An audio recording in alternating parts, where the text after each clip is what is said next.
I felt that something was wrong in my home. I couldn't explain it with words, but I felt it in every fibre of my body. Something rotten, dark, dangerous. Then I faked that I was in surgery and would need to stay in the hospital for several days. I told my daughter Audrey that it was a delicate operation, that I would be out of contact, and that she shouldn't worry.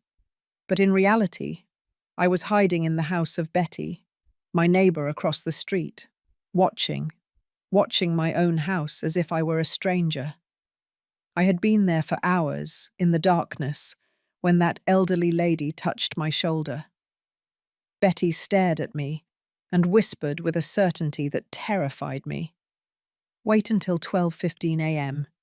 You'll see everything." I didn't know what to say. I just nodded. The clock advanced slowly, torturing me. 11:30, 11:40, 12 o'clock, 12:10. My breathing became erratic. 12:14. My hands were trembling. And then it came. Exactly 12:15 in the morning, I saw movement at the entrance of my house. Someone unlocked the door. The lights came on. I held my breath at what I saw. It was Carl, my son-in-law, my daughter's husband. But he didn't come alone. 2 other people entered. They started walking around my house as if it were theirs. They were taking pictures. They were measuring the walls. They were checking my things. And in that instant, I knew that my worst nightmare was only just beginning. My name is Eleanor, and I am 65 years old. All my life revolved around 2 loves, my late husband and my daughter Audrey. When my husband died 7 years ago in that terrible accident, I thought I wouldn't survive the pain. But Audrey saved me. She was my reason to breathe, to get up, to keep going. We built a beautiful relationship. We were more than mother and daughter. We were companions, confidants, friends. When she met Carl 6 years ago, I was deeply happy. He seemed like a good man, hardworking, polite, attentive. They got married, and I gave them the land next to my house so they could build their home. I wanted to keep them close. I wanted us to form that close-knit family I always dreamed of. My house isn't large, but it's valuable. With the growth of the neighborhood, it's now worth close to $450,000. Real estate agents have contacted me dozens of times offering to buy it. I always refused. That house is my history. Every corner holds memories. The yard where Audrey learned to walk. The kitchen where we baked apple pie together. The living room where we celebrated 1,000 Christmases. It's not just property. It's my entire life converted into walls and a roof. For months, everything seemed perfect. We had pancakes together on Sundays. Audrey came to visit me almost every afternoon. Carl helped me with house repairs. But about 3 months ago, something changed. It was subtle at first, so subtle that I thought I was imagining it. Audrey started coming around less. When she did come, she seemed distracted, nervous. She avoided my gaze. Conversations became superficial, uncomfortable. Carl, on the other hand, became excessively kind, overly solicitous. He constantly asked me about my health, if I felt tired, if I forgot things, if I needed help with documents. Questions that seemed innocent, but which began to sound strange. One afternoon, I arrived at their house early without calling ahead. I heard voices inside. They were talking in low, urgent tones. I knocked on the door and the voices stopped abruptly. Audrey opened it with a forced smile. I asked her if everything was okay. She said yes, that they were just watching TV. But the television was off. I started to notice more things. Objects disappearing from my house. Small thing at first. An old photograph. A porcelain vase that had belonged to my mother. Documents that were on my desk. And then weren't. I thought I was becoming forgetful. But something inside me knew that wasn't the case. One night I saw them from my window. Carl and Audrey were in their yard, talking with a man I didn't know. He was carrying a briefcase and papers. It looked like a serious meeting. The next day, I asked Audrey who that man was. She turned pale. She said he was an insurance salesman. A lie. I knew it from her voice, from how she avoided my gaze, from how she quickly changed the subject. That night I couldn't sleep. I began to make a mental list of all the strange things. The sudden silences when I entered a room, the phone calls that Carl abruptly cut short when he saw me, the visits of unknown people to my house when I supposedly wasn't there, but which my neighbour Betty mentioned having seen. Betty is a woman of almost 80 years. She has lived across from my house for decades. She was always discreet, quiet, observant. One day she stopped me on the street. She looked at me seriously and said, "Eleanor, be careful. I've seen things I don't like." I asked her what she meant. She shook her head. "I can't tell you yet, but keep your eyes open." Her words haunted me for days.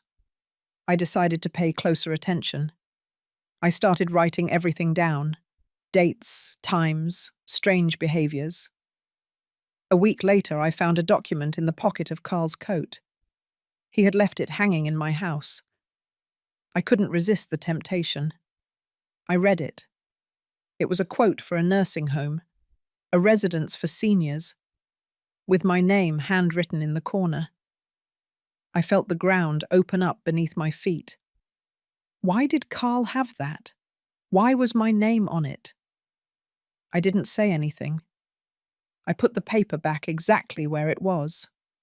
But that night, I didn't sleep. I stayed awake, staring at the ceiling, feeling my world crumble. I had to know the truth. I needed to find out what was really going on. That's when I created my plan. I would call Audrey and tell her I needed urgent surgery, something related to my heart, that I would be hospitalized for at least a week. No visitors allowed due to risk of infection. Perfect. During that time, I would hide and observe what they did when they thought I wasn't there. I asked Betty for help. I told her my suspicions. She nodded slowly. "It's about time you figured it out," she told me.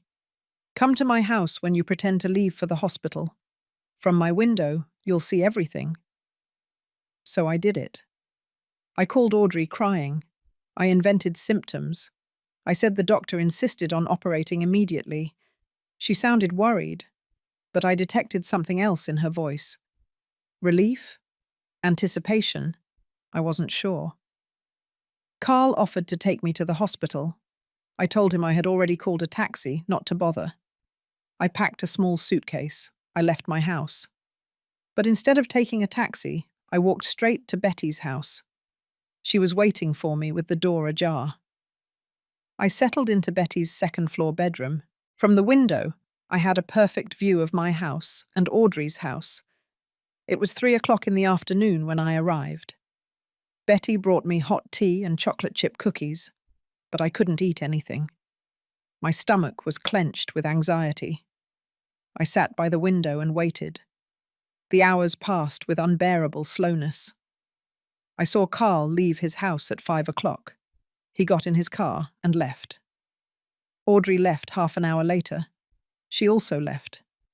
My house remained empty, silent, as if it were dead. Darkness began to fall. I turned on a small lamp behind me so as not to be completely in the dark, but I kept the main lights off. I didn't want anyone to know I was there. Observing.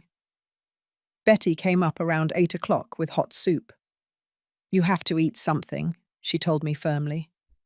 I took a few sips just to please her. I asked her what she had seen, what she knew. She shook her head. "You'll see for yourself soon. It's better that way. You need to see it with your own eyes, so you have no doubts." Her words terrified me more. What was so serious that I needed to see it myself? What had Audrey and Carl done? My mind began to imagine terrible scenarios. Maybe they were stealing from me. Maybe they were planning to kick me out of my house. Maybe they wanted to declare me incompetent and take everything from me. Each thought was worse than the last. At 9:30, the lights in Audrey's house came on. They had returned. I saw their silhouettes moving behind the curtains. They seemed to be arguing. The gestures were abrupt, agitated. I wondered what they could be talking about. About me? About my supposed surgery?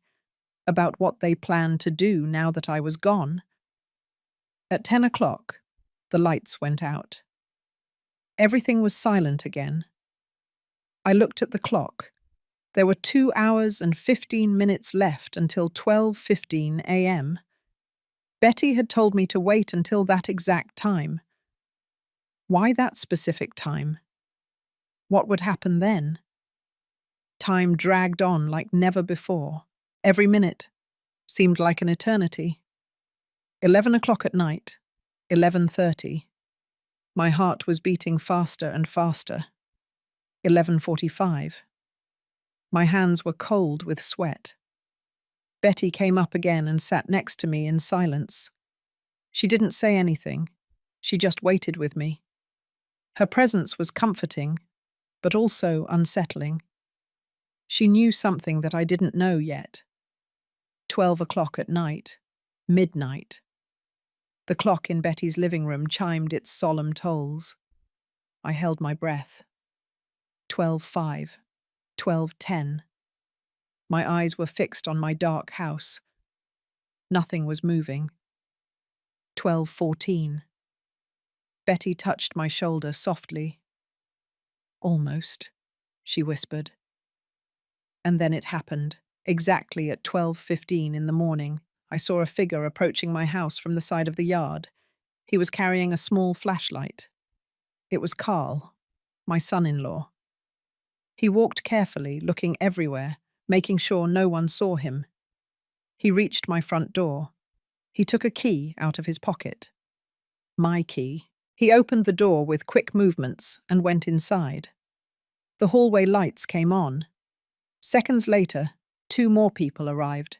A man with a briefcase and a young woman.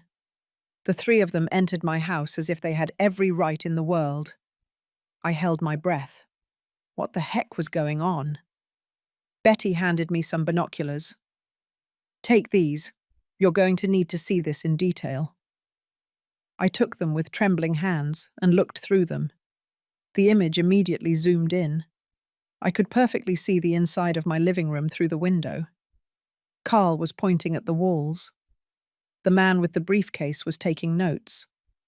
The young woman was taking pictures with a professional camera. She photographed every corner, every piece of furniture, every detail. Then I saw them move towards the kitchen. More photos, more notes. The man took out a tape measure and began to measure the walls, the windows, the space between the furniture. What were they doing? Why were they measuring my house? They moved towards my bedroom. I saw them open my closet. They were looking through my clothes. The woman was taking pictures of my personal belongings, of the medicines on my nightstand, of the crucifix on the wall, of the family photographs. I felt a fury growing inside me. How dare they invade my privacy like that? Carl opened my desk drawer. He began to pull out documents. He showed them to the man with the briefcase. The man read them carefully and nodded. They put some papers in the briefcase. Were they stealing my documents? My property deed was there. My will, my bank accounts, everything. They stayed in my house for almost 1 hour. They checked absolutely everything. The attic, the basement, the garage. They took photos of every space, measurements of every room. When they finally left, it was almost 1:30 in the morning. I saw them talking outside for a few minutes. The man handed some papers to Carl. They shook hands. The woman hugged Carl. A hug that was too long, too close, too intimate. Something in that hug made me feel sick. Then they left. Carl turned off the lights in my house, locked up, and walked back to his house as if nothing had happened. I collapsed into the chair, shaking. Betty looked at me sadly. Now you understand why you needed to see it yourself. I nodded without being able to speak. Tears began to roll down my cheeks. What had I just witnessed? What were they planning? Who were those people? Betty sat beside me and took my hand. That's not all, Eleanor. There's more. Much more. I looked at her in horror. More? What could be worse than this? She sighed deeply. I've been watching them for weeks. This isn't the first time they've entered your house when you weren't here. They've come at least 5 times in the last month, always at midnight, always with different people. I felt the world crumble around me. Why didn't you tell me before? Betty shook her head. You needed to see it yourself. If I had told you, you wouldn't have believed me. You would have thought I was a paranoid old woman making up stories. But now you saw it.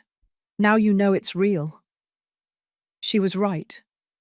If she had told me this without me seeing it, I would have doubted. I would have defended my daughter. I would have justified Carl. But now there was no way to deny what I had just witnessed. My own family was betraying me in the vilest way. What do you think they're doing? I asked Betty in a broken voice.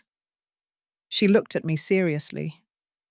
I think they are planning to sell the house right from under you. Or take it from you in some legal way. The photos, the measurements, the documents, everything points to that. And that woman who came with them, I've seen her before. 2 weeks ago, she came alone with Carl. They entered your house and were there for hours. When they came out, they kissed. I felt like I couldn't breathe. They kissed. Betty nodded. Carl is cheating on your daughter. And I believe that woman is involved in this whole plan. I don't know exactly what they're plotting, but it's something big, Eleanor. Something that could leave you with nothing. I spent the rest of the night awake, looking out the window, processing what I had seen. My mind was working at full speed, trying to understand the magnitude of the betrayal. Carl, the man I had trusted like a son, was stealing from me. And Audrey, my own daughter, my only daughter. Did she know what Carl was doing? Was she an accomplice? The hug between Carl and that woman haunted me. Did Audrey know her husband was cheating on her? Or was she part of the deception too? I needed answers. I needed to know how far this nightmare went. The dawn came slowly, painting the sky in shades of orange and violet. I hadn't slept a minute. My eyes burned with fatigue, but my mind was more awake than ever. Betty came down to make coffee. The aroma wafted up to the room, but I couldn't move from the window. I needed to see what would happen in the light of day. I needed to understand Carl and Audrey's next move. At 7 o'clock in the morning, I saw Carl leave his house. He was wearing a suit, carrying his work briefcase. He acted completely normal, as if the night before he hadn't violated my home. He got into his car and left. Audrey came out half an hour later. She was also dressed for work. Before getting into her car, she looked towards my house.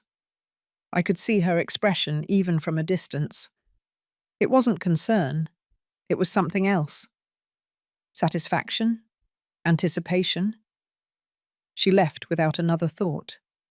Betty came up with a tray. Coffee, toast, fruit. You have to eat. Eleanor, you're going to need strength for what's coming. I forced myself to eat something, although every bite was hard to swallow. Betty, I need to know more. What else have you seen? Tell me everything. She sat across from me with a grave expression. About 2 months ago, I started noticing strange movements. At first, I thought it was you coming and going at different hours. But then I realized it wasn't you. It was Carl, using your key. He would come in when you weren't here. Sometimes alone, sometimes with that woman. Once he brought an older man who was carrying official documents. He looked like a lawyer or a notary. A notary, I repeated in horror. Why would they need a notary? Betty shook her head. I don't know for sure. But Eleanor, there's something else you need to know. 3 weeks ago, I saw something that made me suspect this was more serious than I thought. It was a Saturday afternoon. You had gone to the farmer's market. I saw Carl entering your house with a different woman, not the one you saw last night. This one was older, dressed formally, carrying a huge folder. They were inside for almost 2 hours. When they left, I overheard part of their conversation. They were in your yard, right below my window. The woman was telling Carl that they needed the medical certificates before proceeding, that without those documents the process could not move forward. My heart stopped. Medical certificates. What process? Betty looked at me with eyes full of compassion. I'm not sure, but I think they are trying to have you declared mentally incompetent. It's the only logical explanation. That's why Carl was constantly asking you if you forgot things, if you felt confused. He was building a case, gathering supposed evidence that you cannot take care of yourself. Fury exploded inside me. I stood up so abruptly that the chair almost fell over. Declare me incompetent? I am perfectly fine. I have never had memory problems. I have never been confused. It's an absolute lie. I know, Eleanor. I see you every day. I know you are perfectly lucid and capable. But they can fabricate evidence, get corrupt doctors to sign false papers. It's more common than you think. Families who want to take their parents' or grandparents' properties, they declare them incompetent, take legal control of their assets, and end up stripping them of everything. Betty's words hit me like punches. This was real. This was happening. My own daughter and son-in-law were planning to steal my entire life, my house, my autonomy, my dignity, everything. I have to do something, I said in a trembling voice. I can't just sit here watching them destroy me. Betty nodded. You're right, but you have to be smart. If you confront them now, they will deny everything. They will say you are paranoid, that you are confused, that you are imagining things. They will use your accusation as evidence of your supposed dementia. You need solid proof. You need legal help. And you need to act fast before they take the next step. She was right. Confronting them without preparation would be a fatal mistake. Do you know a trustworthy lawyer? I asked her. Betty smiled slightly. I know someone. Michael Harrison. He was my late husband's attorney. He's retired, but he still accepts special cases. He's honest, discreet, and very good. I can call him if you want. Please, do it. I need to talk to him as soon as possible. Betty went downstairs to make the call. I stayed by the window, looking at my house. My beautiful house that now felt like a tomb. I thought about all the years I lived there. The Christmases, the birthdays, the nights reading in the living room, the Sundays cooking barbecue ribs for Audrey when she was a little girl. That house was my complete history, and they were trying to snatch it away from me as if it were nothing, as if I were nothing. The tears rolled down my cheeks again, but this time they weren't just sadness. They were rage, determination. I wasn't going to let them do this to me, not without a fight. Betty returned half an hour later. Michael can see you this afternoon. I explained the general situation and he said it's urgent. The faster you act, the better. I nodded. Where are we meeting? At his office. It's 20 minutes from here. We can go in my car. No one will see us leave if we use the back door of my house. Perfect. Betty had thought of everything. I spent the next few hours trying to organize my thoughts. I made a list of everything I had seen, the dates I noticed strange behaviors, the objects that disappeared from my house, the interrupted conversations, the document about the nursing home, and of course what I witnessed the night before. The invasion of my home, the photos, the measurements, the stolen documents. At 3 o'clock in the afternoon, Betty and I left discreetly through her back door. Her car was parked in the garage, so no one saw us leave. During the ride, I remained silent, looking out the window, still processing the magnitude of the betrayal. Audrey. My little Audrey. The girl I carried in my arms. The one I taught to walk, to read, to cook. The one I comforted in every sadness. The one I celebrated in every achievement. That same girl was now conspiring to destroy me. The pain was physical. My chest hurt as if something inside me was breaking into pieces. We arrived at an old but elegant building in the center of the city. Michael's office was on the 3rd floor. We went up in the elevator in silence. Betty knocked on the door firmly. A man of approximately 70 years old opened it. He was tall, with completely white hair, penetrating eyes behind dark-rimmed glasses, and a serious but kind expression. "Betty, how long has it been?" he said with a deep voice. They hugged briefly. Then he looked at me. "You must be Eleanor.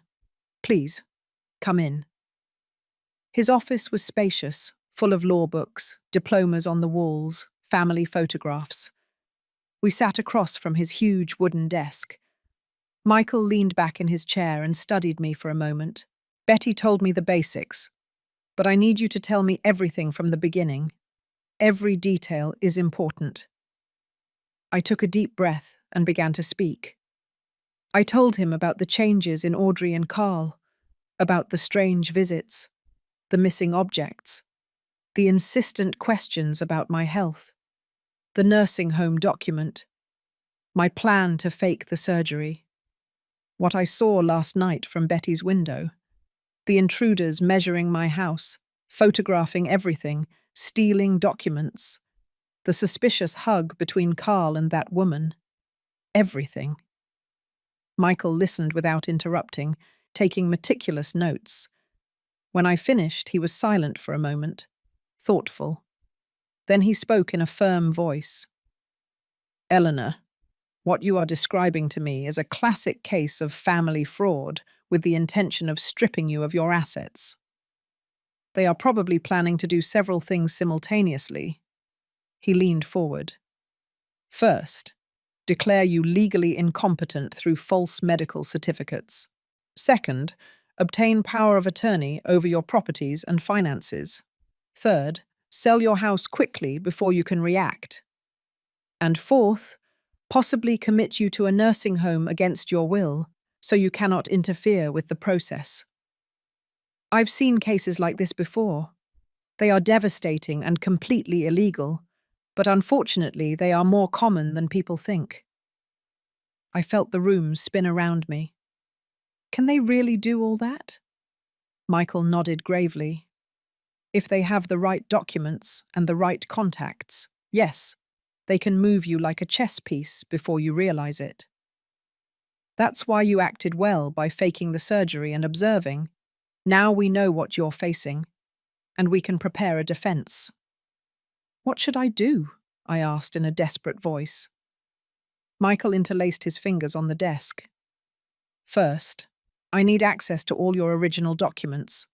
Deeds, will, bank accounts, IDs, everything.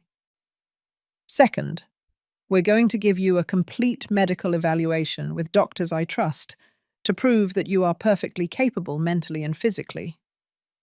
Third, we are going to thoroughly investigate Carl's activities, his finances, his contacts, his movements.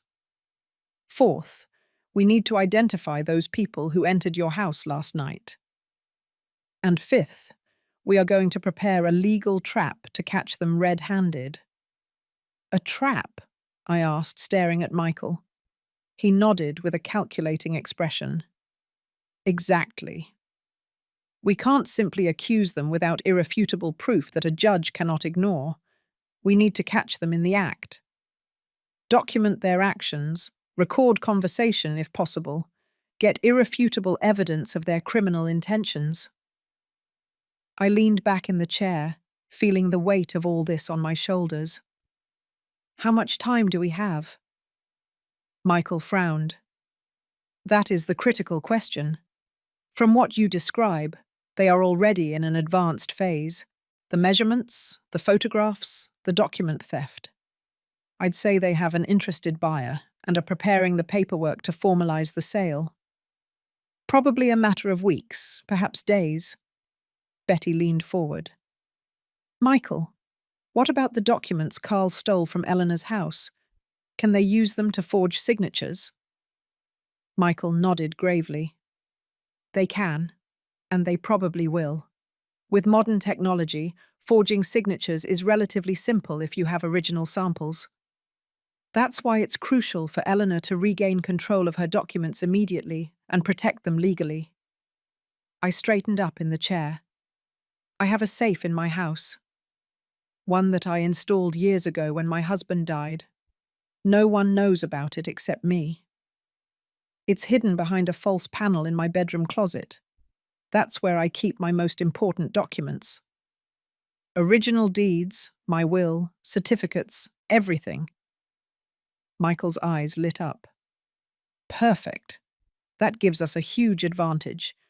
They probably believe they have all your documents, but in reality, they only have copies or secondary papers. I nodded. Exactly. I was always careful with that. My husband taught me to protect important documents.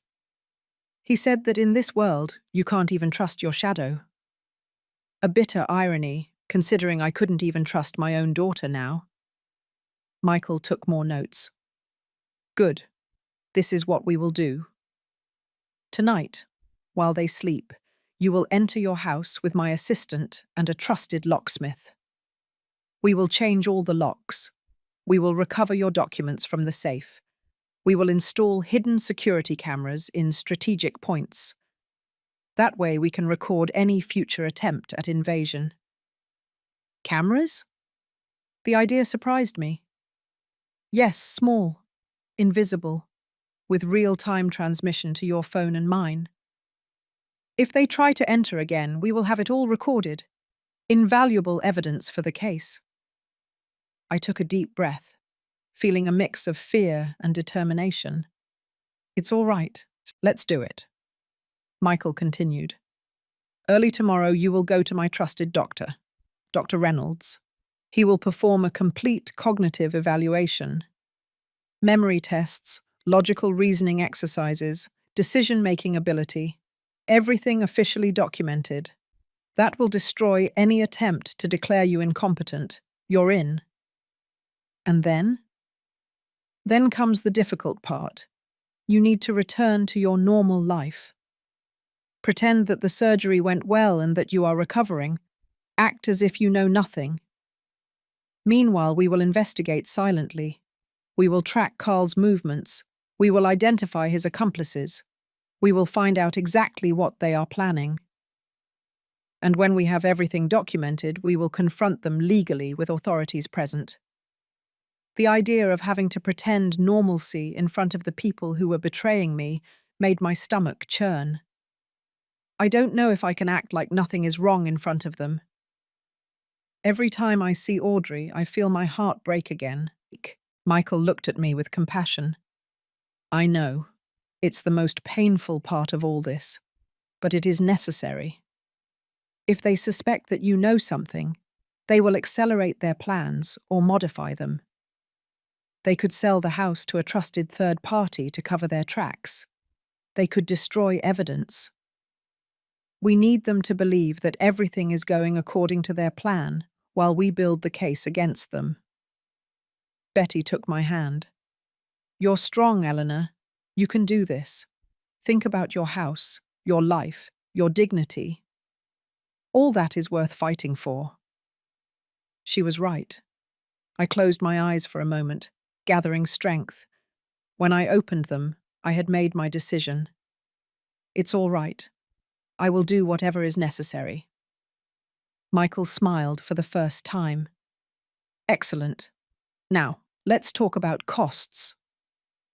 My fees would normally be $5,000 for a case like this, but you are Betty's friend, and I deeply despise it when families take advantage of their elders. I will charge you $2,500, half now, half when we win the case. I nodded. I can pay it. I have savings. Perfect. Then let's get started. Tonight at 2 o'clock in the morning, my assistant Louis will come to pick you up at Betty's house. You will go to your house, change the locks, install the cameras, and recover your documents. Understood. Understood. Good. Tomorrow at 9 o'clock in the morning, I will wait for you with Dr. Reynolds at his office. Betty has the address. And the day after tomorrow, you will officially return home, recovered from your surgery. We left Michael's office with a clear plan. During the drive back, Betty drove in silence while I looked out the window, lost in my thoughts. I thought about Audrey when she was a little girl, about her laughter, about how she ran to me every time I came home from school, about the nights we spent together when she was sick, me taking care of her, stroking her hair. At what moment was all that lost? At what moment did I stop being her mother to become an obstacle? At what moment did my life stop mattering to her? You're thinking about her, Betty said softly. I nodded without being able to speak. I know. It's natural. She's your daughter. But Eleanor, you need to understand something. The Audrey who is doing this is no longer the girl you raised. Something changed in her. Whether it's because of Carl's influence, financial problems, ambition, or weakness. But the person conspiring to rob you is not the daughter you knew. Her words hurt because they were true. The Audrey I knew would never have done something like that. She would never have betrayed me this way.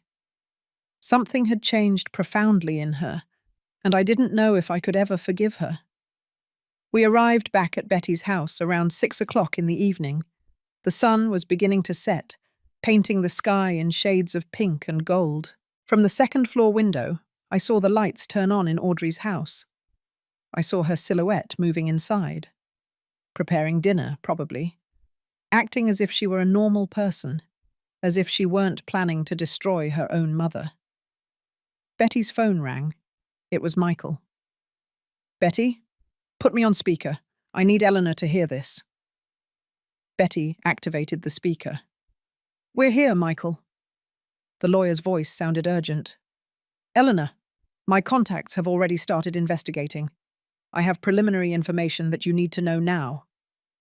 My heart raced. What did you find out? Carl has enormous debts. More than $200,000 between credit cards, personal loans, and a commercial loan he took out for a business that failed 2 years ago. He is on the verge of bankruptcy. Creditors are pressuring him. He has 2 months to pay or he will face lawsuits. I felt my stomach churn. So he needs my house to pay his debts. Exactly. Your property is worth approximately $450,000 according to the current market. With that money, he can pay all his debts and still have money left over. It is the perfect motive for what he is doing. And Audrey? She knows about the debts. Michael paused. I still don't know that for sure.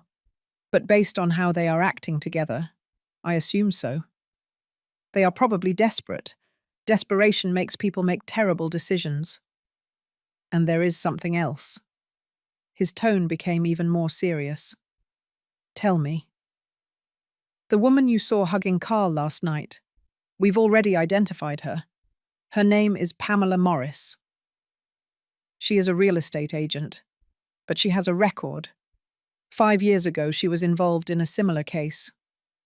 She helped a family illegally sell an elderly man's property. The case was settled out of court, but it's on her records. She is a professional in this type of fraud. The name Pamela Morris was etched in my mind like a brand of fire. A woman with experience in stealing from the elderly, a fraud professional, and Carl had brought her directly into my house. "How did you find her so quickly?" I asked Michael. "I have contacts everywhere. Private investigators, former police officers, people who owe me favors. When you dedicate yourself to this for 40 years, you build a network. Pamela Morris was not difficult to track down. She has a public profile as a real estate agent, but the interesting thing is what she doesn't publicly show." He paused. "We found bank transfers. Carl has paid her $3,000 in the last 2 months. Payments labeled as consulting, but we both know it's much more than that." Betty and I looked at each other. $3,000. Carl was paying this woman to help him rob me. "And the man who was with them last night?" I asked. "We're still working on that, but based on the description you gave, he's probably an appraiser or a potential buyer. Someone interested in acquiring the property quickly without asking too many questions." Michael took a deep breath. "Eleanor, this is more serious than I initially thought. They are not just planning to steal from you. The operation is already underway. Money is already moving. There are already buyers. This means we must act with extreme speed." I felt a chill run down my spine. "How fast?" "Louis will pick you up at 1 o'clock in the morning, not 2 o'clock as I said before. Every hour counts. We need to secure your house tonight. Tomorrow morning, in addition to seeing Dr. Reynolds, we will go to the bank together. You will temporarily freeze all your accounts and protect them with new passwords that only you and I will know. We will also check if there have been any suspicious movements." My mind was working at 1,000 revolutions per hour. "Do you think they have already tried to access my accounts?" "It's possible. With the copies of your documents they stole, they could attempt impersonations. Better safe than sorry." We hung up the call. Betty brought me chamomile tea. "You need to rest a little before midnight," she told me firmly. "I haven't slept since yesterday." "I know. That's why you need at least 2 or 3 hours of sleep. You are going to need to be alert tonight." She was right. I lay down on Betty's living room sofa, but my mind wouldn't stop racing. I thought about Carl, going through my things, about Pamela Morris, photographing my life, about Audrey, allowing all this. How had it gotten to this point? At what moment did my family become my enemies? I must have fallen asleep because Betty woke me up gently. "Eleanor, it's midnight. Louis will arrive in 1 hour." I sat up, disoriented for a moment. The reality hit me like ice water. Tonight, I would take back my house. I washed my face, combed my hair, and changed into dark clothes, as Michael had suggested. Black pants, dark grey sweater, comfortable shoes. It looked like I was preparing for a robbery, when in reality I was reclaiming what was mine. The irony was bitter. At 12:50, a car parked discreetly in front of Betty's house. A young man got out. Short hair, athletic build, serious expression. Betty opened the door. "Louis, come in." He quickly entered. He looked at me and extended his hand. "Eleanor, I'm Louis Harrison, Michael's assistant. I worked 5 years as a locksmith before studying law. Tonight we are taking back your house." His confidence calmed me down a little. "Did you bring everything?" He nodded. "New locks, security cameras, tools, everything. He looked at his watch. It's 12:55. Your daughter's house is dark. We will wait until 1:10 to make sure they are sound asleep. Then we move. The minutes passed with torturous slowness. Finally, Louis stood up. It's time. We left through Betty's back door. The night was dark, moonless, perfect for not being seen. We walked quickly toward my house. Louis carried a large backpack. We reached my front door. I took out my key with trembling hands. I inserted it into the lock. It turned smoothly. The door opened. Entering my own house feeling like an intruder was surreal. Louis closed the door behind us and turned on a small flashlight. First the cameras, he whispered. He worked with impressive efficiency. He installed a tiny camera in the living room, hidden inside a fake smoke detector. Another in the kitchen, inside the wall clock. A third in my bedroom, hidden in a picture frame. These cameras transmit real-time video, he explained in a low voice. They have motion sensors. If someone enters, you will receive an immediate alert on your phone. Look. He showed me an application on his cell phone. I could see the 3 rooms simultaneously. The image was surprisingly clear, even in the dark. Incredible, I whispered. Now the locks. Louis took tools from his backpack. In less than 15 minutes, he had changed the lock on the front door, then the one on the back door, and finally the one on the garage. Here are the new keys. There are 4 sets. One for you, one for Michael, one for Betty, and one backup that you will keep in a safe place. I took them, feeling their weight in my hand. Now Carl can't get in. Exactly. And if he tries to force entry, it will be recorded. Louis looked around. Where is the safe? I guided him to my bedroom. I opened the closet. I moved the clothes aside. I pressed a panel that appeared to be part of the back wall. It slid open, revealing a built-in safe. I turned the combination. Click, click, click. The door opened. Inside were all my important documents. The original house deed, my will, birth certificates, marriage certificate, my husband's death certificate, bank statements, insurance policies, everything perfectly organized in folders. Louis whistled softly. Excellent. Michael was right. They don't have access to any of this. I took everything out and put it in a bag that Louis had brought. These documents will go directly to the security vault at Michael's firm. They will be completely protected. I nodded, feeling a huge relief. At least this was safe. Is there anything else you need from here? Louis asked me. I looked around my room. My family photographs, my jewelry, some sentimental objects. Give me a minute. I took the most important photographs, one from my wedding, another of Audrey when she was a baby, one of my parents. I put them in the bag. I also took the jewelry my husband had given me over the years. They weren't extremely valuable in monetary terms, but they were priceless to me. The engagement ring, the earrings from our 10th anniversary, the bracelet he gave me when Audrey was born. Everything went into the bag. Louis watched in silence. Ready. I took a deep breath, looking at my room one last time. Yes, let's go. We left the house silently. Louis tested the new locks. They worked perfectly. We returned to Betty's house by the same route. It was 2:30 in the morning. The entire operation had taken less than 2 hours. Betty was waiting for us with hot coffee.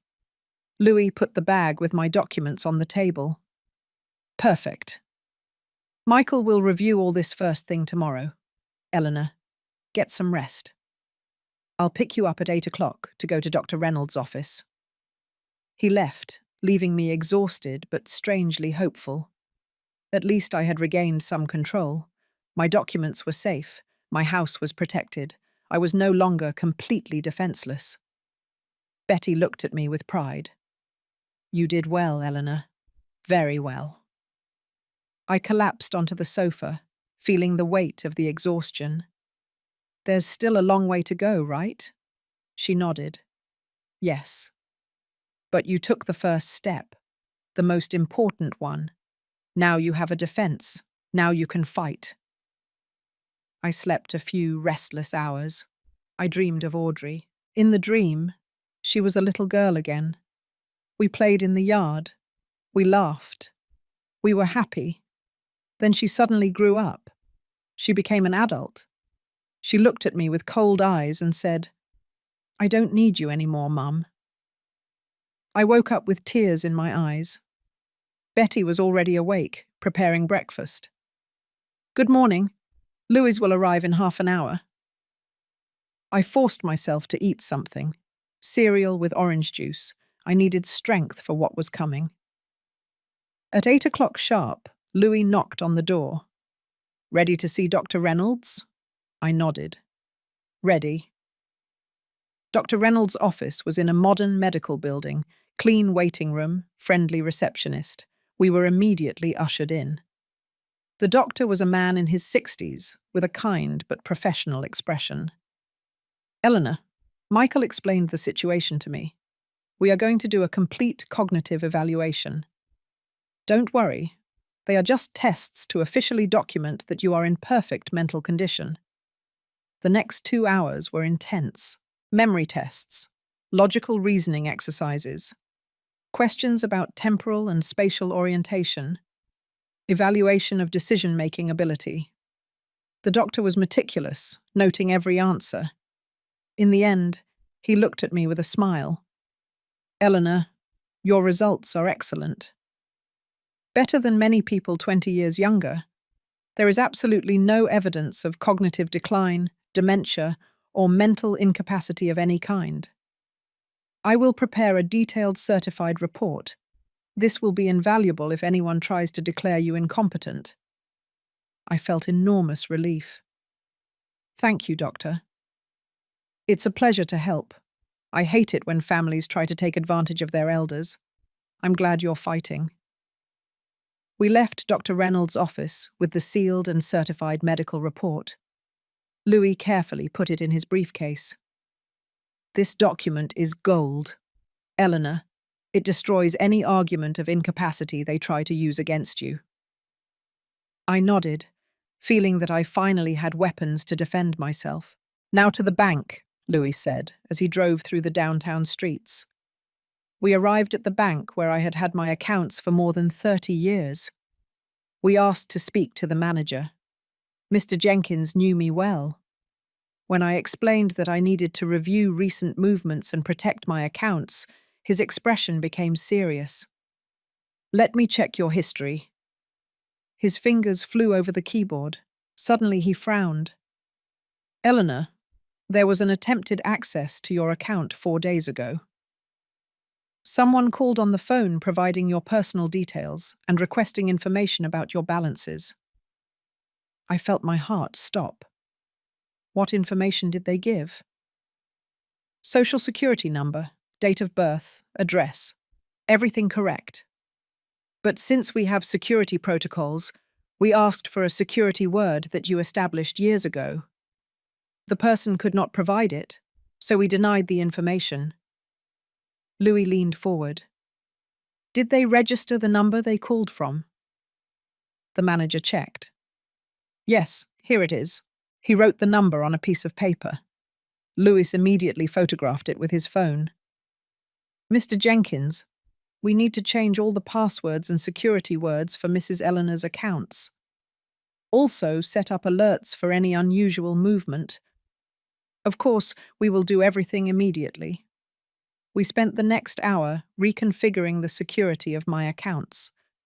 New passwords, new security questions, automatic alerts for any transaction over $100, two-step authorization for any change. Your accounts are now completely armored, Mr. Jenkins said. No one can access them without your physical presence and multiple verifications. I signed all the necessary documents. Thank you for your help. It is my duty to protect our clients. If anyone tries anything again, I will contact you immediately. We left the bank around noon. Louis took me back to Betty's house. Michael wants to see you this afternoon at 4 o'clock. He says he has more information. I spent the rest of the day resting, trying to regain strength. But my mind wouldn't stop working. I thought about that attempted access to my accounts. Had it been Carl, Audrey, Pamela Morris? The betrayal felt deeper with each revelation. At 3:30, Betty helped me get ready. You need to look strong, she said as she combed my hair. Michael will see that you are not a defenseless victim. You are a fighter.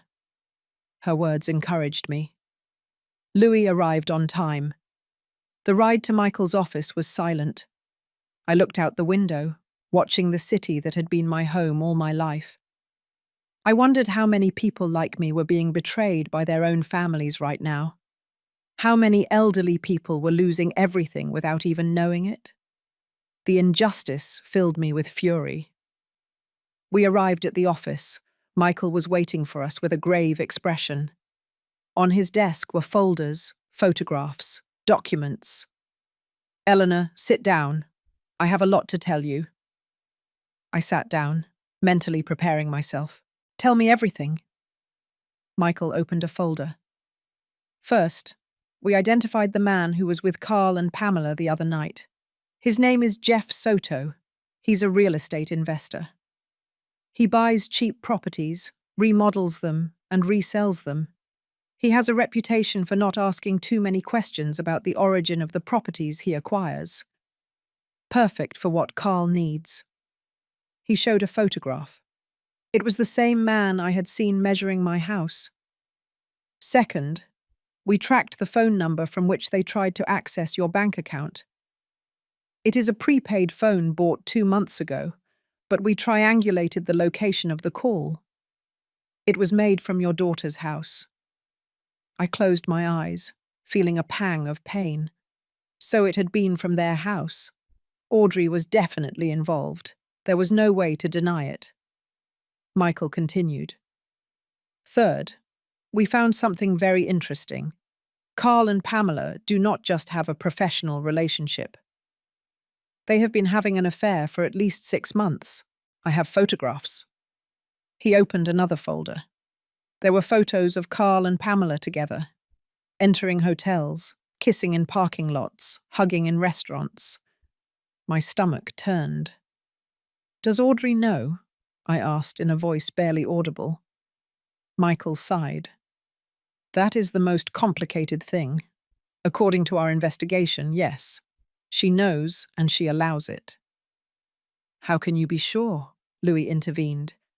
I followed your daughter for 2 days. Yesterday I saw her meet Pamela at a coffee shop. They talked for over an hour. The conversation seemed tense but not hostile. It was not the behavior of a wife confronting her husband's mistress. It was the behavior of 2 partners discussing business. The words hit me like punches. Audrey knew Carl was cheating on her and she didn't care. Or she cared less than the money they would get from my house. Michael continued. Fourth, and this is crucial, we found the documents they are preparing to declare you incompetent. Pamela has contacts with a corrupt doctor, Dr. Vance. For $3,000, he signs false certificates of senile dementia. He showed copies of documents, medical certificates with my name, invented diagnoses, recommendations for immediate institutionalization. All false. All prepared to destroy my life. How did you get these copies? Michael smiled slightly. I have my methods. Let's just say Dr. Vance's assistant has a conscience and is bothered by what his boss is doing. Fifth, Carl already has a buyer. Jeff Soto is ready to pay $350,000 for your house. $100,000 less than the real value, but it's quick cash with no questions asked. The deal is practically closed. They are only waiting to have legal power over your property. How much time do we have? I asked in a trembling voice. According to my sources, they plan to make their move next week. They are going to present the false medical certificates to a judge. They will request an emergency guardianship, alleging that you are a danger to yourself. With those papers, they can obtain a temporary order in 24 hours. Once they have that order, they will commit you to a residence, take legal control of your assets, and sell the house before you can react. The rooms seemed to spin around me. 1 week.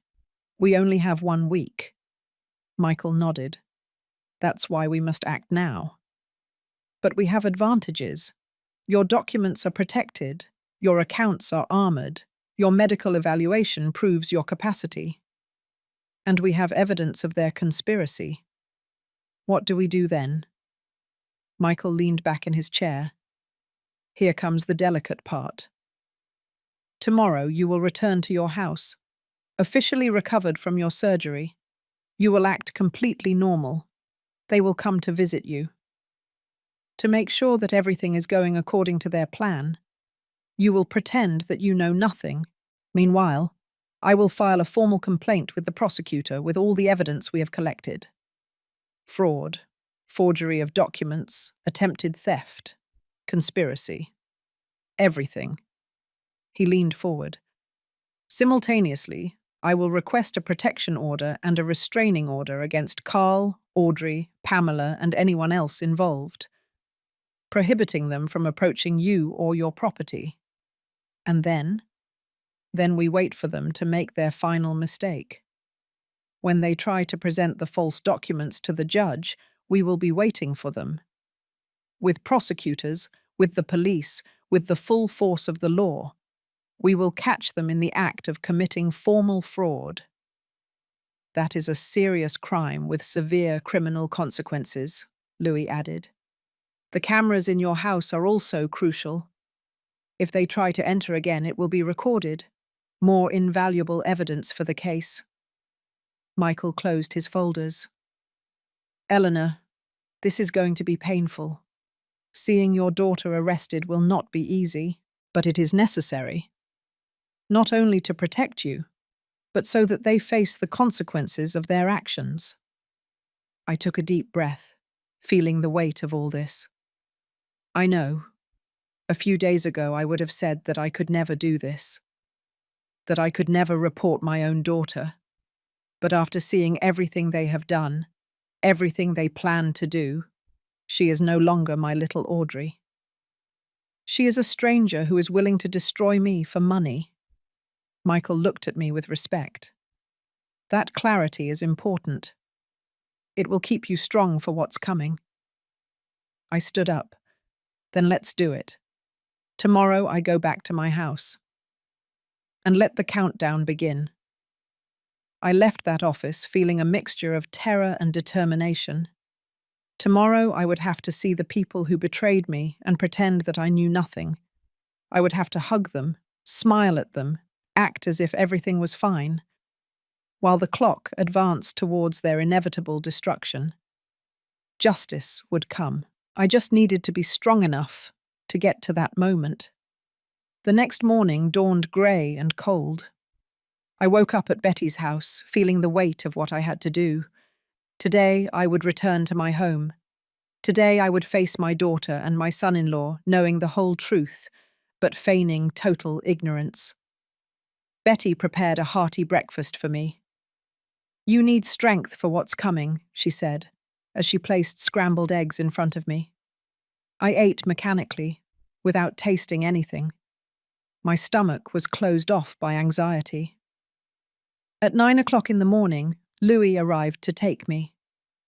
Michael already presented all the documentation to the prosecutor. The formal investigation began this morning. He also processed the protection orders. They will be ready in 48 hours. I nodded. And the cameras? Working perfectly. Look. He showed me his phone. I could see the inside of my house in real time. Everything was exactly as we had left it. Louis drove me to my house. We stopped the car in front of the entrance. I took several deep breaths before getting out. "You're going to be okay," Louis told me. "Remember, act normal. If you need anything, just call me. I'll be monitoring the cameras constantly." I got out of the car with my small suitcase, the same one I had packed when I pretended to go to the hospital. Louis waited until I opened the door with my new key. I went in. The house smelled stale, as if it had been empty for weeks when it had only been days. I closed the door behind me and stood still for a moment. I was back in my home, but it no longer felt safe. It felt like a battlefield. I slowly unpacked. I put away my clothes. I made coffee. I opened the windows to air it out. I tried to make everything look normal. I knew that Audrey and Carl would be watching. They surely had already seen my car. At any moment they would come to visit me to make sure their plan was still on track. I wasn't wrong. At 11 o'clock in the morning, they knocked on the door. My heart began to beat violently. I took a deep breath, forced a smile onto my face, and opened it. It was Audrey. "Mom!" she exclaimed with feigned concern. "We just saw you arrive. How are you? How did the surgery go?" She hugged me. I had to use all my willpower not to pull away in disgust. Her arms felt like a snake coiling around me. "I'm fine, honey," I said in a weak voice, as if I had really been sick. "It was complicated, but the doctors say I will recover completely." I let her in. Carl appeared behind her with his fake smile and his calculating eyes. "Eleanor, what a joy to see you back." We were so worried. Liar, hypocrite, thief. The words screamed in my mind, but I kept my expression calm. "Thank you, Carl. It's good to be home." I sat on the sofa, acting more tired than I really was. Audrey sat next to me, taking my hand. "Mum, you look exhausted. Are you sure you should be alone? Maybe you should stay with us for a few days while you recover." There it was. The first attempt. They wanted to keep me in their house, where they could control me better. "No, honey. I'm fine here. The doctors said that normal routine will help me recover faster." I saw a flash of frustration in her eyes, but she quickly hid it. "It's all right. But I'm going to come visit you every day. And anything you need, you call me." Carl walked around the room, subtly observing everything. Was he looking for signs of the cameras, or checking that everything was as they had left it? "Eleanor, do you need help with anything? Medical insurance papers? Hospital bills?" he asked casually. There was the trap. Did they want access to more documents? "No, thank you, Carl. I already took care of everything at the hospital. They have my insurance card on file," Audrey insisted. "Mum, let us help you. I know these things can be confusing, especially after surgery. Your mind must be tired." Again, insinuating that I was not mentally capable, building their narrative of incapacity. "My mind is perfectly fine, Audrey," I said firmly. "I just need physical rest." I saw them exchange glances. They were frustrated. Their plan depended on me appearing confused, weak, incapable. But I was proving the opposite. They stayed for one more hour, asking subtle questions, trying to detect any changes in the house, looking for opportunities to advance their agenda. Finally, they left, promising to return the next day. The moment they closed the door, I collapsed onto the sofa, shaking. It had been harder than I imagined. Seeing my daughter act with such cynicism, with such falsehood, looking into her eyes, knowing that she planned to destroy me. The phone rang. It was Louis. "We saw everything through the cameras." "You did it perfectly, Eleanor. You acted exactly as you should have." His voice gave me strength. It was horrible, I admitted. I know, but you did it. Now we know they are going to go ahead with their plan. That's good for us. We hung up. I spent the rest of the day in constant tension, jumping at every noise, checking the windows, making sure the doors were locked with the new locks. The next day, as promised, Audrey returned, this time alone. "Mum, I need to talk to you," she said with a serious expression. My heart raced. "What's wrong, honey?" She sat across from me. "I've been thinking. This house is too big for you. Maintaining it must be exhausting. And now with your delicate health." Here it came, the speech they had prepared. "My health is fine, Audrey." "Mum, you just got out of serious surgery. And let's be honest, you're not getting any younger. This house has stairs, a yard to maintain, constant repairs. Wouldn't something smaller, more manageable be better?" I pretended to consider her words. "What do you suggest?" Her eyes shone with barely contained anticipation. "There are wonderful residences for seniors, places where you don't have to worry about anything.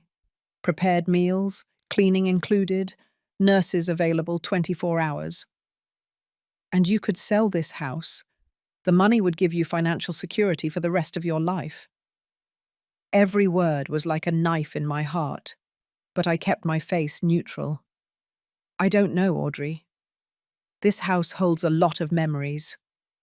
"I know, Mum, but the memories are here," she pointed to her heart. "Not in the walls. Think about it. No worries, no responsibilities, just enjoying your golden years." Golden years? What a cruel euphemism for prison. "I'll think about it," I finally said. She smiled broadly. "Perfect. In fact, I know a beautiful place. Would you like to visit it with me tomorrow? Just to see. No commitment." They were accelerating the plan. "I feel very tired tomorrow still. Maybe next week." I saw disappointment cross her face.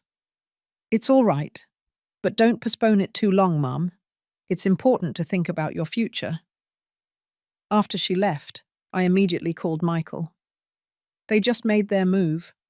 Audrey pressured me directly about selling the house and committing me to a residence. "Perfect," Michael said. "They are desperate. That means they will probably move their final pieces this week. The protection orders will be ready tomorrow. And the prosecutor already has enough evidence to proceed. We are just waiting for them to try to present the false documents to the judge." "How much more do I have to endure this?" I asked in a broken voice. "Little. Very little. Hold on just a few more days." That night I barely slept. Every sound startled me. I checked the cameras constantly on my phone. I saw my empty house on the small screens, but I felt as if I was surrounded by invisible enemies. On the third day, Carl arrived with papers. "Eleanor, I brought some documents for you to review. Things related to your health, your house, your finances. It's important to have everything in order." I pretended to look at them with confusion. "There are a lot of numbers here, Carl. I don't really understand all this." I saw satisfaction on his face. "Don't worry, I can help you. In fact, if you give me permission, I can take care of all this for you so you don't have to stress yourself out." There it was, the direct attempt to gain power over my documents. "Let me think about it," I said. "I need to rest now. My head is a little fuzzy." I was playing their game. I was acting exactly as they wanted me to act. Carl left, leaving the papers. As soon as the door closed, I photographed them and sent them to Michael. 2 hours later, Michael called, furious. "Eleanor, these documents are fake. They are powers of attorney supposedly signed by you, but the signature is forged. He brought them for you to actually sign, thus validating the fraudulent documents he already has. It is a legal trap." What do I do? Don't sign anything. Absolutely nothing. Under any circumstances.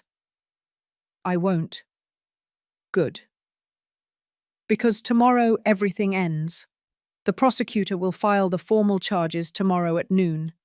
The arrest warrants will be ready. And when Carl and Audrey arrive at your house to pressure you to sign, we will be waiting for them.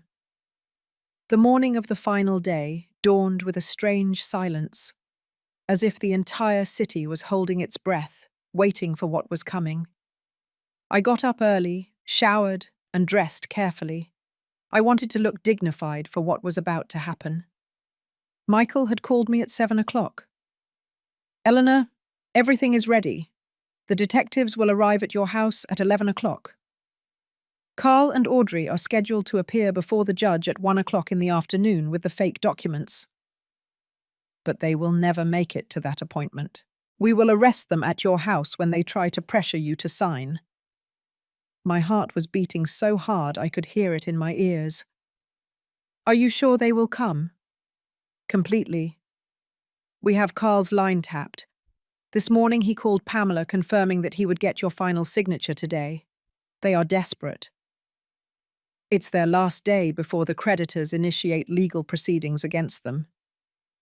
I hung up and sat down to wait. The minutes passed with torturous slowness.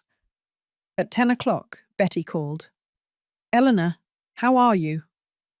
Scared, I admitted, but ready.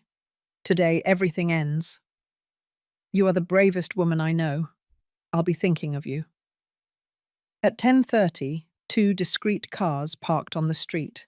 4 people got out dressed casually. Undercover detectives. They knocked on my door.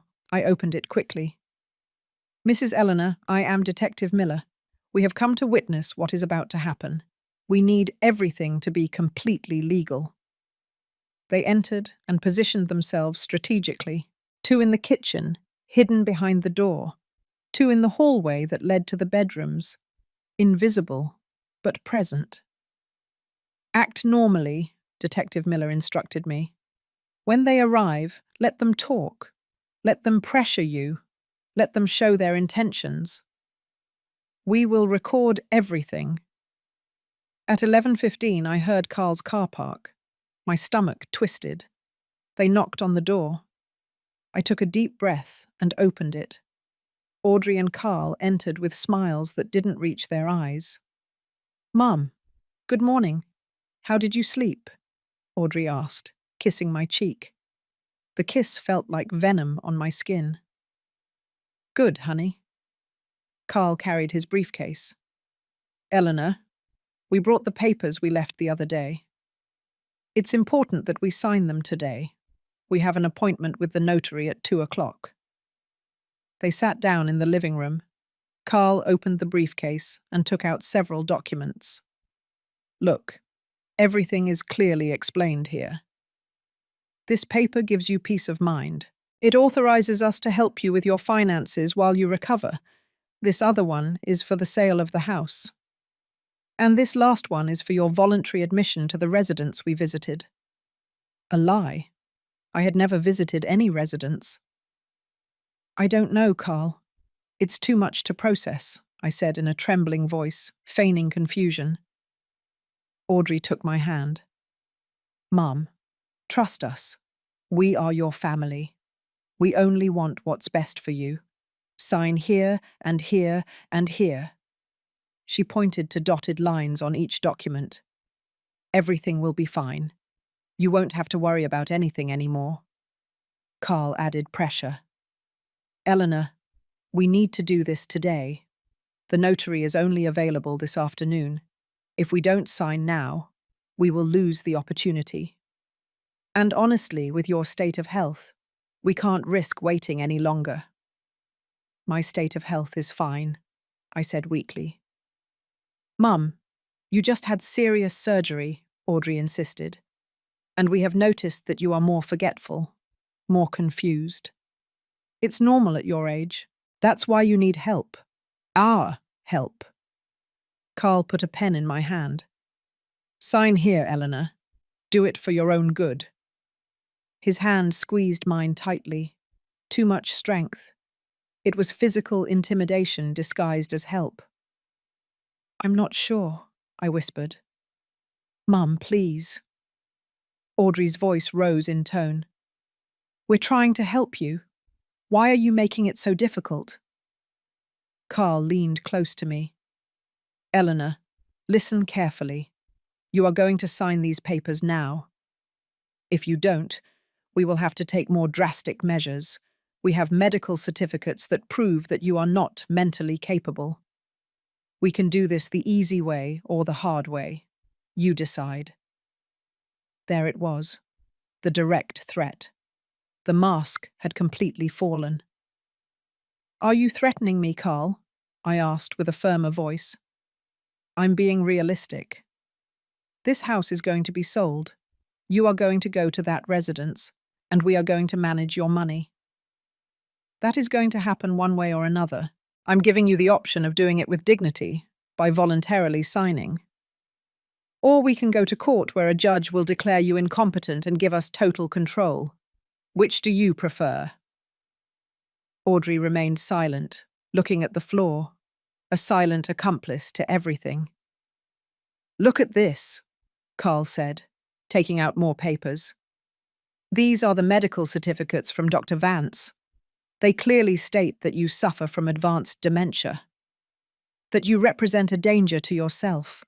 With these documents, the judge will give us guardianship in less than 24 hours. "Those documents are false," I said clearly. "I have never seen Dr. Vance in my life." Carl laughed coldly. "And who is going to believe you? A confused old woman against a certified doctor?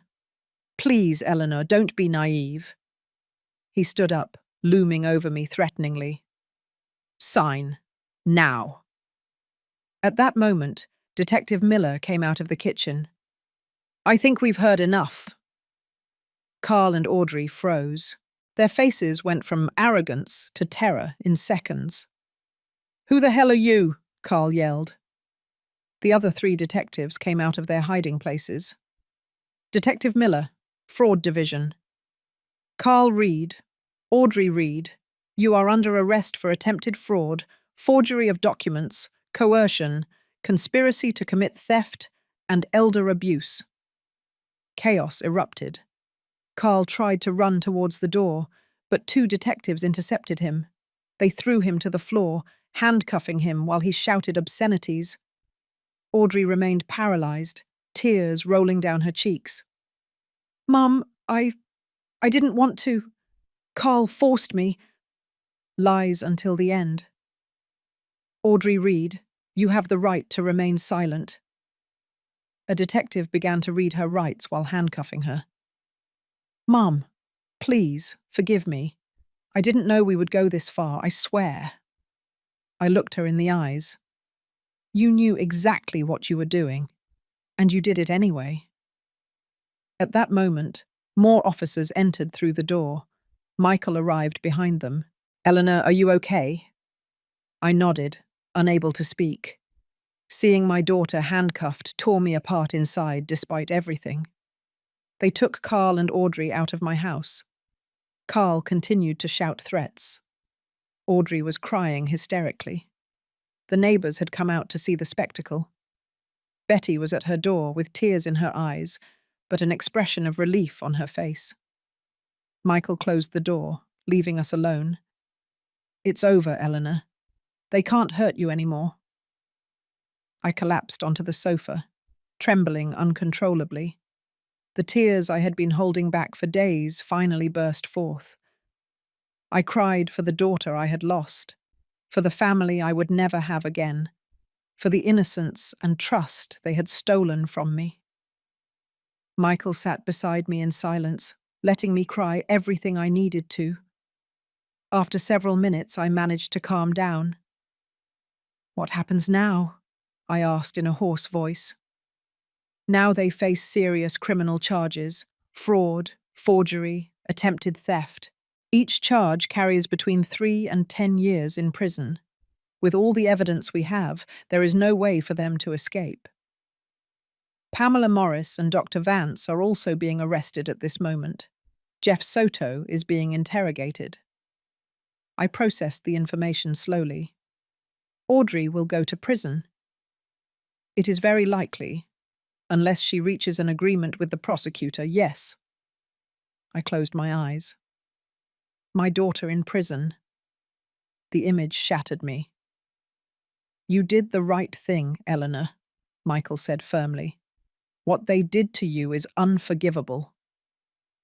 They not only tried to rob you, they tried to take away your dignity, your autonomy, your very humanity. They were going to lock you up in an institution where you probably would have died alone and forgotten while they spent your money. He was right.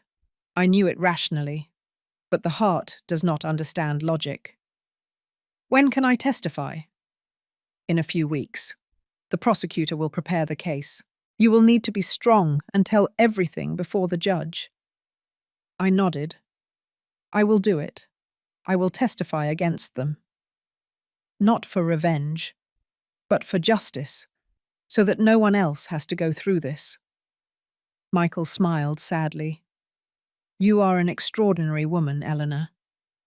I spent the rest of the day in a fog of contradictory emotions. Relief that everything was over. Pain for the loss of my family. Rage over the betrayal. Sadness for what could have been and never would be. Betty came that night with hot soup and silent companionship.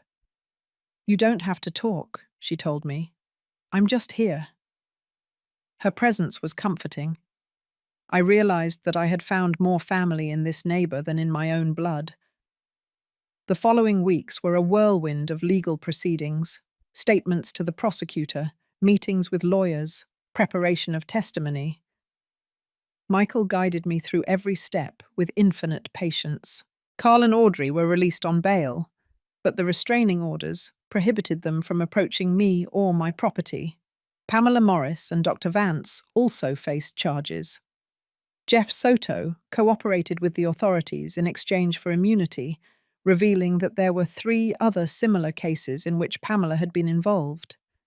The investigation expanded, uncovering an entire network of fraud against the elderly. The day of the trial arrived 3 months later. I woke up feeling the weight of what I was about to do. I would testify against my own daughter in front of a courtroom full of strangers. Michael arrived early to pick me up. Ready? He asked gently. As ready as I can be, I replied. Betty insisted on accompanying me. You won't face this alone, she said, taking my hand. The courtroom was intimidating, cold, impersonal, full of unfamiliar faces. I saw Audrey sitting next to her defense attorney. She looked gaunt, with deep dark circles under her eyes, her hair dull. When our eyes met, she immediately looked down. Carl was at another table, with a hard, defiant expression. He didn't show an ounce of remorse. The judge, a man in his 60s with a severe expression, called the court to order. The prosecutor presented the case meticulously. He showed the photographs of Carl and the accomplices entering my house. He presented the falsified documents. He played the recordings of the threats. Every piece of evidence was a hammer blow to the coffin of their defense. Then they called me to the stand. I walked with trembling legs, aware of all the eyes on me. I put my hand on the Bible and swore to tell the truth. And that's exactly what I did. I told the whole story from the beginning. The strange behaviors. My decision to fake the surgery. What I witnessed from Betty's window. The plan to declare me incompetent. Carl's threats. Everything. My voice broke several times, especially when I spoke about Audrey. About how I had raised her alone after my husband's death. About all the love and sacrifice I invested in giving her a good life. About how she repaid me with betrayal. Audrey's defense attorney tried to discredit my testimony during cross-examination. Mrs. Eleanor, isn't it true that at your age memory can fail? My memory is perfect, I replied firmly. I have certified medical evaluations that prove it. It is possible that you misinterpreted your daughter's intentions. I misinterpreted nothing. The recordings show exactly what they intended to do. Carl's lawyer was more aggressive. Mrs. Eleanor, isn't it true that you refused to consider reasonable options for your care? I don't need care. I am perfectly capable of taking care of myself. But didn't your family genuinely worry about your well-being? If they were worried about my well-being, they wouldn't have tried to rob me of everything by forging documents and bribing corrupt doctors, the judge intervened. Counselor, the evidence is clear. Move on. After my testimony, they called other witnesses. Betty testified about what she had observed for months. Dr. Reynolds presented my perfect cognitive evaluations. The bank manager testified about the fraudulent access attempt to my accounts. The detectives who witnessed the threats in my house recounted what happened. The evidence was overwhelming and irrefutable. When Pamela Morris took the stand, she tried to blame everything on Carl. He hired me to sell the house. I didn't know it was fraud. But the bank records and the communications between them destroyed her defense. Dr. Vance, confronted with copies of the false certificates he had signed, finally broke down and confessed everything. He had signed fraudulent documents for more than 15 people in the last 3 years, earning over $50,000 in bribes. His confession sank any hope Carl and Audrey had of escaping. The most painful moment came when Audrey's lawyer called her to testify in her own defense. She went up to the stand, crying. I loved my mother, she began in a broken voice. I still love her. But Carl convinced me it was for her own good. He said she was getting old, that she needed professional care, that the house was too much for her. He made me believe we were helping her. Lies wrapped in tears. The prosecutor tore her apart during cross-examination. Mrs. Reed, did your mother ever ask you for help? No, but did she ever show signs of mental incapacity? Well, sometimes she forgot things. Sometimes, like any normal person. Does that justify forging medical certificates? Silence. Did you know that your husband was cheating on you with Pamela Morris? Audrey paled. Yes. And yet you conspired with both of them to rob your mother. We needed the money. Carl had enormous debts. We were going to lose everything. So you decided to sacrifice your mother to save your marriage and your finances. Audrey burst into tears. I'm sorry, I'm so sorry, Mum. Her eyes desperately searched for mine from the stand. I saw genuine pain there, real remorse. But it was too late. Actions have consequences. Carl did not show a hint of emotion. No apologies, no remorse, only cold rage at having been caught. That told me everything I needed to know about the monster he really was under the charming son-in-law mask. The judge deliberated for 2 days. When we returned to hear the verdict, the tension in the room was palpable. In the case of the state versus Carl Reed, the judge began in a grave voice, this court finds you guilty of all charges: first-degree fraud, forgery of documents, coercion, conspiracy, and elder abuse. Carl closed his eyes, but showed no other reaction. You are sentenced to 12 years in prison without possibility of parole before serving 8 years. In addition, you will pay full restitution to the victim for emotional damages and legal costs in the amount of $100,000. 12 years. Carl would be an old man when he got out. In the case of the state versus Audrey Reed, my heart stopped. This court recognizes that you were partially manipulated by your husband. However, your actions were conscious and deliberate. I find you guilty of conspiracy to commit fraud and complicity in forgery of documents. Audrey sobbed audibly. Taking into account your partial cooperation and apparent remorse, I sentence you to 4 years in prison with the possibility of parole after 2 years. You will also pay restitution of $30,000. 4 years. My daughter would spend 4 years in prison. Pamela Morris received 8 years. Dr. Vance, 10 years plus the permanent loss of his medical license. Justice had been served, but I didn't feel triumphant, only empty. After the verdict, as we left the courtroom, Audrey managed to get closer. The guards stopped her, but she yelled, "Mum, Mum, please forgive me. I love you." I stopped. I turned to look at her one last time. "I loved you too, Audrey, with all my heart. But love doesn't mean letting you destroy me. I hope you use these years to really understand what you did. And maybe someday, when you get out, we can talk. Maybe." It wasn't forgiveness, but it wasn't eternal condemnation either. It was a door left barely ajar, a microscopic possibility of future redemption. If she truly changed, the following months were about slow healing. I started therapy with a psychologist specializing in family trauma.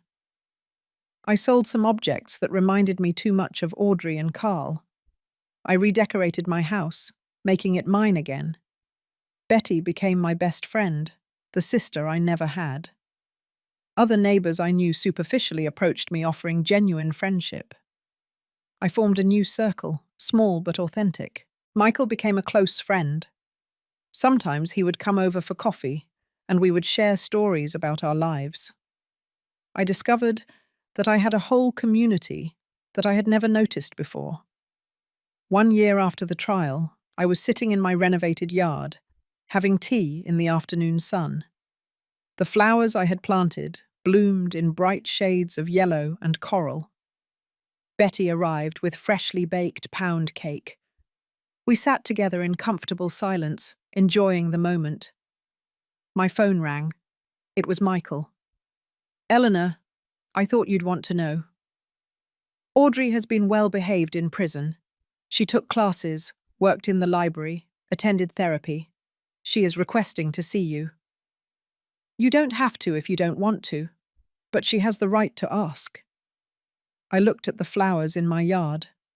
I thought about second chances, about forgiveness, about what it really means to heal.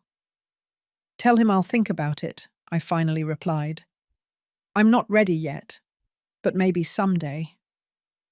I hung up and looked at Betty. She smiled with understanding. "Take your time. Forgiveness cannot be rushed." She was right. I had recovered my house, my dignity, my life. I had learned that family is not always blood. That betrayal can come from where you least expect it. But also that the strength you never knew you had emerges when you need it most. I survived. I didn't just survive. I was reborn. And that finally was enough.